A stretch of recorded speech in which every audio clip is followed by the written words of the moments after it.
आज का हमारा टॉपिक है making of the Indian constitution, यानी कि हमारा जो भारतीय संविधान है उसके बनने की शुरुआत कैसे हुई और कैसे कैसे वो बना।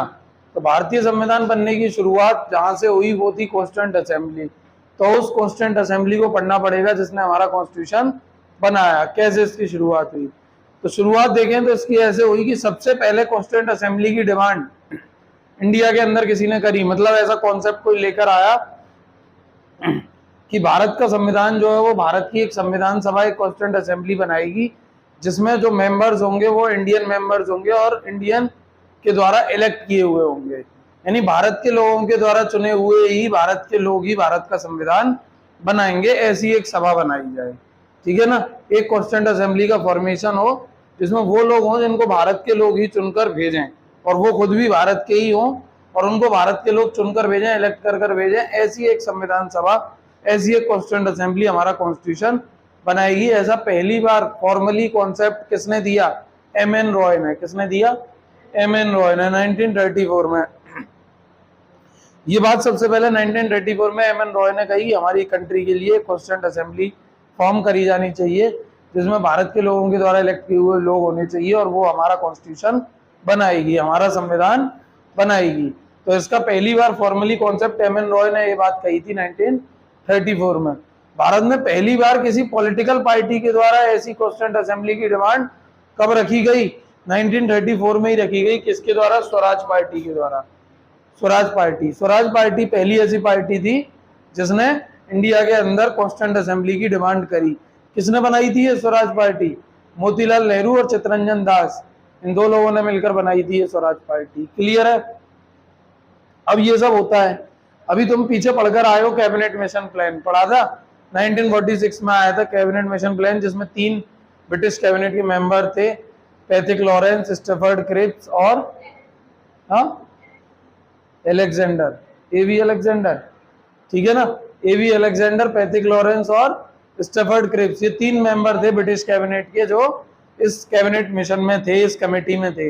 इस कमेटी को भेजा ही इंडिया इसलिए गया था कि जाओ और देखो किस तरीके से इंडिया का कॉन्स्टिट्यूशन हम बनवा सकते हैं, वो जो कॉन्स्टिट्यूएंट असेंबली की उनकी डिमांड है उसको कैसे फुलफिल किया जा सकता है। तो कैबिनेट मिशन प्लान इंडिया में आया, उसने डिफरेंट पॉलिटिकल पार्टीज से कंसल्ट किया, उनसे डिस्कशन किया और डिस्कशन होने के बाद ये डिसाइड हुआ कि एक कॉन्स्टिट्यूएंट असेंबली का फॉर्मेशन होगा जिसमें लोग जो हैं इलेक्ट किए जाएंगे और उनका इलेक्शन इनडायरेक्टली होगा। कैसे होगा?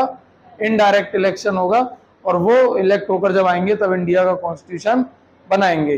तो ये रिकमेंडेशन थी कैबिनेट मिशन की, जो उसने रिकमेंडेशन दी और फिर उसी के रिकमेंडेशन के बेसिस पर कैबिनेट क्या कहते हैं कॉन्स्टिट्यूएंट असेंबली का फॉर्मेशन किया गया। क्लियर है?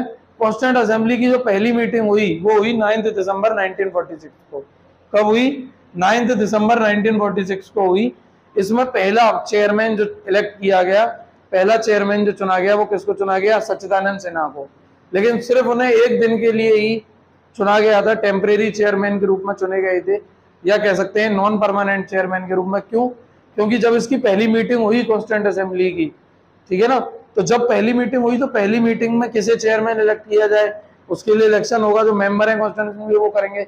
लेकिन पहले दिन शुरुआत करने के लिए जो कॉन्स्टिट्यूएंट असेंबली का सबसे सीनियर मोस्ट मेंबर था, उसको ये होता है हर जगह ट्रेडिशन होता है किसी भी जगह, जैसे आज भी लोकसभा और राज्यसभा में जब इलेक्शन होते हैं, इलेक्शन के बाद पहली सांसद जब चुनकर आते हैं तो उनको एक शुरू में शपथ दिलाई जाती है, प्रोटेम स्पीकर होता है, तो वो उसको बना दिया जाता है जो हाउस का सबसे सीनियर मेंबर हो जनरली।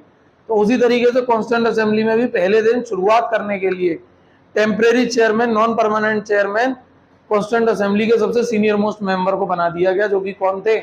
सच्चिदानंद सिन्हा। सीनियर मोस्ट यानी कि उम्र से, ठीक है ना, जो सबसे सीनियर उसका मेंबर होगा, सीनियर सिटीजन होगा उम्र में, सीनियर मोस्ट मेंबर, उसको बना दिया गया। तो वो सच्चिदानंद सिन्हा थे, तो उनको पहले ही दिन चेयरमैन इलेक्ट कर लिया गया, नॉमिनेट कर लिया गया, ठीक है। तो वो एक दिन के लिए टेम्परेरी चेयरमैन रहे कॉन्स्टिट्यूएंट असेंबली के। उसके बाद जब कॉन्स्टिट्यूएंट असेंबली की दूसरी मीटिंग हुई 11 दिसंबर 1946 को, तब दूसरी मीटिंग में राजेंद्र प्रसाद को परमानेंट चेयरमैन इलेक्ट कर लिया गया था इसमें, ठीक है। तो ये यहाँ तक की बात थी जो मैंने तुमको बताई। अब इससे आगे बात करेंगे। पहली मीटिंग सेटअप हम बोल रहे हैं, सेटअप कब हुआ? 9 दिसंबर को जब पहली मीटिंग हो गई, उसके साथ ही इसकी प्रोसीडिंग्स, इसकी जो कार्रवाई थी जो संविधान बनाने का काम था वो इसी तारीख से शुरू हो गया था। क्लियर है? चलो आगे बढ़ते हैं, बात करते हैं अब आगे। 9 दिसंबर तक बात कर ली। 9 दिसंबर 1946 को, मतलब 9 दिसंबर 1946 को हमारी संविधान सभा यानी कॉन्स्टिट्यूएंट असेंबली की पहली मीटिंग होती है, जिसमें नॉन परमानेंट चेयरमैन या टेम्परेरी चेयरमैन किसको चुना जाता है? डॉक्टर सच्चिदानंद सिन्हा को। उसके बाद अगली मीटिंग होती है 11 दिसंबर 1946 को, जिसमें परमानेंट चेयरमैन इलेक्ट कर लिए जाते हैं। कौन? डॉक्टर राजेंद्र प्रसाद। ठीक है ना। एक डिप्टी चेयरमैन इलेक्ट किए जाते हैं HC मुखर्जी, और कॉन्स्टिट्यूशनल एडवाइजर इलेक्ट किए जाते हैं BN राव। ये 3 मेन पोस्ट हैं, इनके बारे में जनरली क्वेश्चन बनते हैं। परमानेंट चेयरमैन कौन थे? Doctor Rajendra Prasad. Deputy chairman कौन थे? HC मुखर्जी। और कॉन्स्टिट्यूशनल एडवाइजर कौन था कॉन्स्टिट्यूएंट असेंबली का? BN राव। ठीक है। फिर उसके बाद अगली मीटिंग होती है 13 दिसंबर 1946 को, जिसमें जवाहरलाल नेहरू कॉन्स्टिट्यूएंट असेंबली में ऑब्जेक्टिव रेजोल्यूशन लेकर आते हैं। ऑब्जेक्टिव रेजोल्यूशन का एक क्वेश्चन मैंने पूछा था कि इसको हमारी कॉन्स्टिट्यूएंट असेंबली के द्वारा कब एडॉप्ट किया गया था, लेकिन तुम लोगों ने नहीं बताया था। मैं बता देता हूं तुम्हें।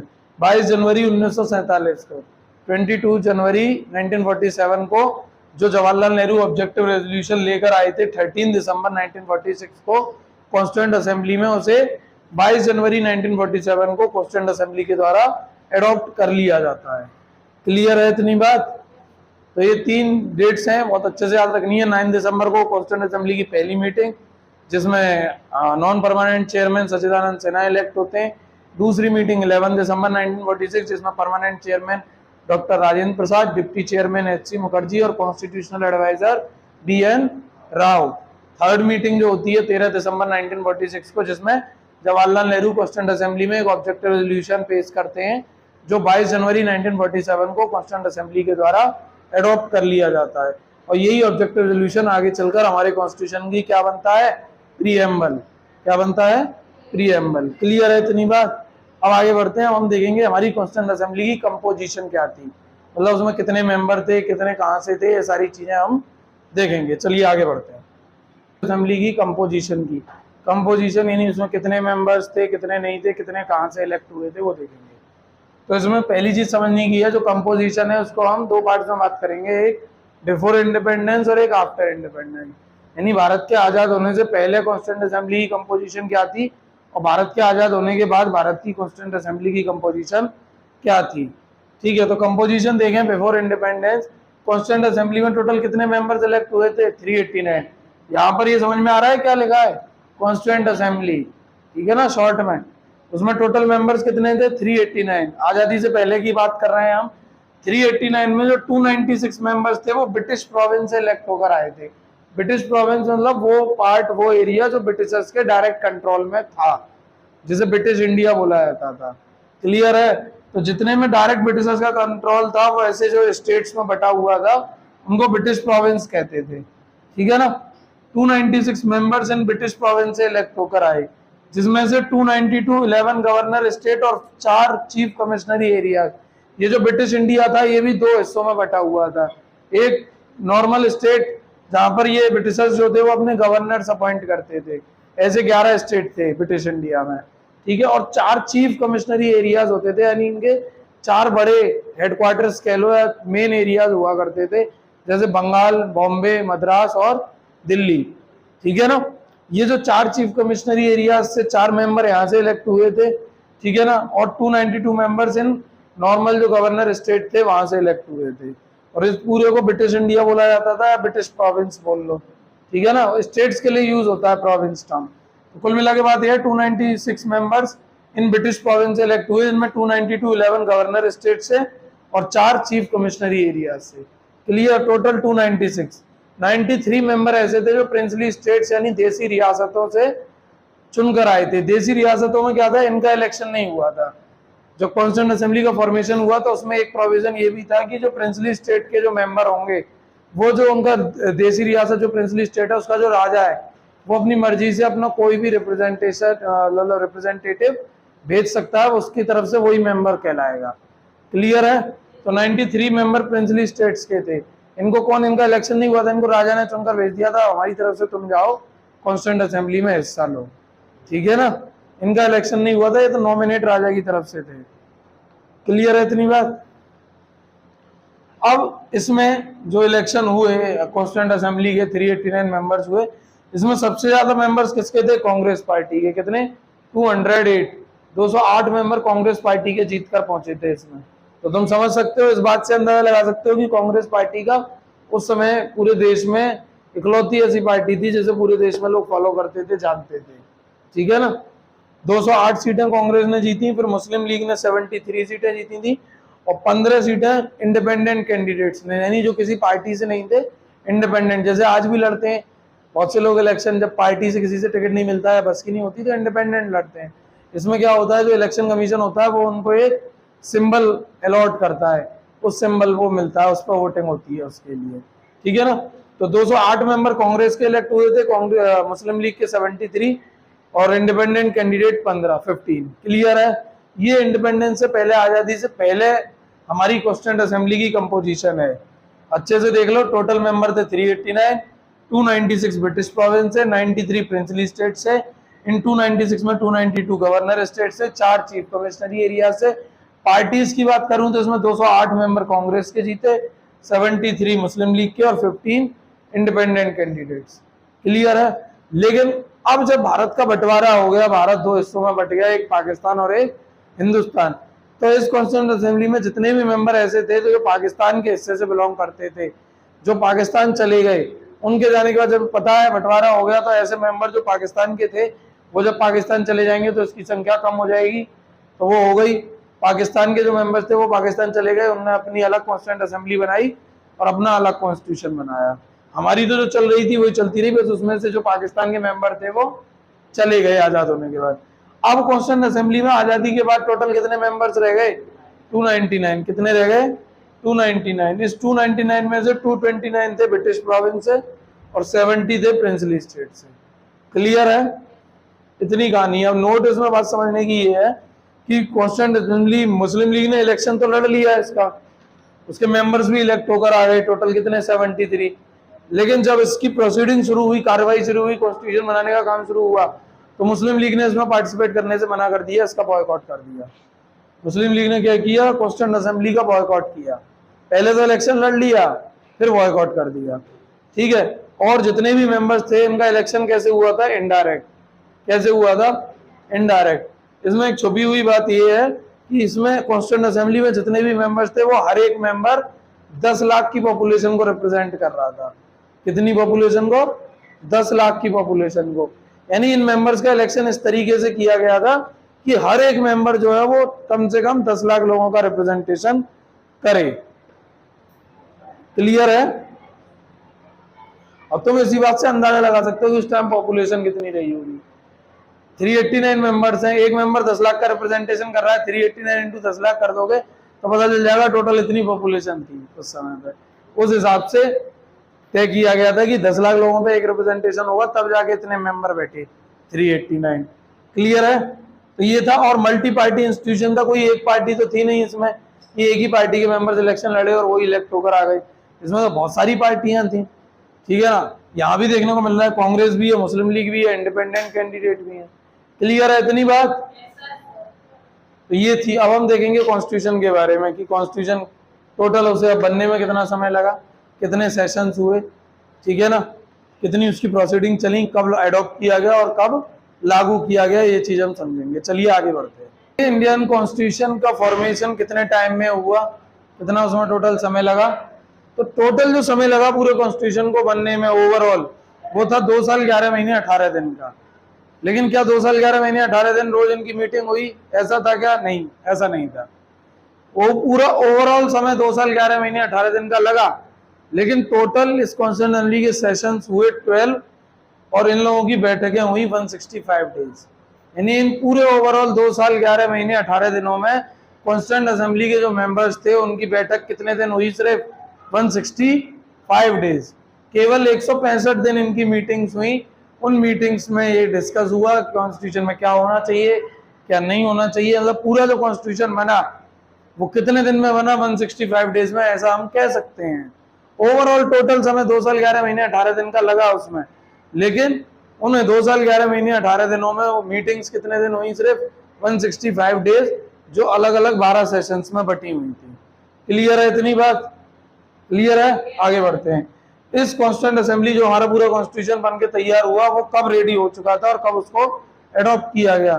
तो 26 नवंबर 1949 को हमारा कॉन्स्टिट्यूशन पूरी तरीके से बनकर रेडी था, लेकिन 26 जनवरी के डे को मेमोरेबल बनाने के लिए 26 नवंबर को हमारा कॉन्स्टिट्यूशन लागू नहीं किया गया, बल्कि उसके कुछ प्रोविजनों को लागू कर दिया गया और कॉन्स्टिट्यूशन को एडॉप्ट कर लिया गया। यानी हमारे कॉन्स्टिट्यूशन को भारत के लोगों के द्वारा एक्सेप्ट और एडॉप्ट 26 नवंबर 1949 को ही कर लिया गया था। यानी कॉन्स्टिट्यूशन को अपना लिया गया था 26 नवंबर 1949 को, लेकिन लागू नहीं किया गया था 26 जनवरी को मेमोरेबल बनाने के लिए। 26 जनवरी के दिन को मेमोरेबल बनाने के लिए उसे 26 जनवरी को लागू किया गया, और उसके लागू होते ही कॉन्स्टिट्यूशन के इंडिया क्या बन गया? एक रिपब्लिकन कंट्री। और इंडिया एक रिपब्लिकन कंट्री है, इसका कॉन्सेप्ट कहाँ से लिया गया है? फ्रांस के कॉन्स्टिट्यूशन से। कहाँ से लिया गया है? फ्रांस कॉन्स्टिट्यूशन से। ठीक है, कौन कौन से प्रोविजंस थे जो उसी समय पे लागू कर दिए गए थे? सिटीजनशिप, इलेक्शन, एंथरिम पार्लियामेंट, और ये इन सबको मिलाकर कुल 16 आर्टिकल थे टोटल, जिनको उसी समय पे 26 नवंबर 1949 को ही लागू कर दिया गया था। क्लियर है इतनी बात? चलिए आगे बढ़ते हैं। देखिए भाई, कॉन्स्टिट्यूशन बना हमारा, देख लिया हमने, 2 साल 11 महीने 18 दिन में बना। टोटल 12 सेशंस हुए और 165 दिन लगे कॉन्स्टिट्यूशन को बनने में। ठीक है, अब कॉन्स्टिट्यूशन बनकर तो रेडी हो गया, लेकिन हमें ये समझना होगा कि जो हमारी कॉन्स्टिट्यूंट असेंबली है, क्या उसका काम सिर्फ कॉन्स्टिट्यूशन बनाने का था या कुछ और भी था? तो जवाब है हाँ। केवल कॉन्स्टिट्यूंट असेंबली केवल कॉन्स्टिट्यूशन बनाने का काम नहीं कर रही थी, बल्कि दूसरा काम भी कर रही थी। क्या काम कर रही थी जो समझेंगे। पहला, कॉन्स्टिट्यूशन का बनाने का काम कर रही थी। जब कॉन्स्टिट्यूंट असेंबली कॉन्स्टिट्यूशन बनाने का काम कर रही थी, as a constitution maker body काम कर रही थी, तो उसके चेयरमैन थे डॉक्टर राजेंद्र प्रसाद। ठीक है ना? और जब ये कॉन्स्टिट्यूंट असेंबली लॉ बनाने के लिए काम करती थी, यानी एज अ पार्लियामेंट वर्क करती थी, दोनों तरीके से वर्क कर रही थी। एक कंट्री का कॉन्स्टिट्यूशन बनाने वाली बॉडी, कॉन्स्टिट्यूशन मेकिंग बॉडी, और दूसरा पार्लियामेंट के रूप में भी वर्क कर रही थी। तो जब पार्लियामेंट के रूप में वर्क कर रही थी, तब उसका चेयरमैन कौन होता था? जीवी मावलंकर। कौन होता था? जीवी मावलंकर। क्लियर है? इतनी बात समझ में आ रही है? उसकी 2 तरीके से वर्क कर रही थी वो, एक एज अ पार्लियामेंट और एक as a constitution making body. Constitution making body के रूप में जब वर्क करती थी तो उसके चेयरमैन डॉक्टर राजेंद्र प्रसाद होते थे, लेकिन जब वो एज अ पार्लियामेंट वर्क करती थी, जनरल लॉ बनाने का काम करती थी, यानी जनरली कानून बनाने का काम करती थी, तो उसके चेयरमैन कौन होते थे? जीवी मावलंकर। क्लियर है इतनी बात? ये बात है। अब देखो, इंडिया कॉमनवेल्थ का मेंबर कब बना? 1949 में। इंडिया का नेशनल फ्लैग कब एडॉप्ट किया गया? 22 जुलाई 1947 को। कॉन्स्टिट्यूंट असेंबली के द्वारा बात हो रही है। इंडिया का जो नेशनल फ्लैग था वो कॉन्स्टिट्यूंट असेंबली के द्वारा 22 जुलाई 1947 को एडॉप्ट किया गया, और नेशनल एंथम और नेशनल सॉन्ग 24 जनवरी 1950 को एडॉप्ट किए गए कॉन्स्टिट्यूंट असेंबली के द्वारा। क्लियर है? जब हमारा जिस दिन कॉन्स्टिट्यूशन लागू हुआ, कौन सा दिन था? 26 जनवरी 1950। उसी दिन कॉन्स्टिट्यूंट असेंबली के सभी मेंबर्स ने एक मत से मतलब सभी लोगों ने एक ही डॉक्टर राजेंद्र प्रसाद को कंट्री का, देश का प्रेसिडेंट इलेक्ट किया। इलेक्शन होता है तो कुछ अगेंस्ट में, फेवर में जाते हैं, वहां पर सारे एक मत से सभी लोगों ने, जितने भी मेंबर थे कॉन्स्टिट्यूंट असेंबली के, सभी लोगों ने आपसी सहमति से एक मत से डॉक्टर राजेंद्र प्रसाद को भारत का अगला राष्ट्रपति, अगला क्या, पहला राष्ट्रपति चुन लिया। क्लियर है? संविधान के लागू होने के साथ ही देश के पहले राष्ट्रपति कौन कहलाए? डॉक्टर राजेंद्र प्रसाद। क्लियर? चलिए आगे बढ़ते हैं। ये टॉपिक खत्म हो गया, कल किसी नेक्स्ट टॉपिक के साथ।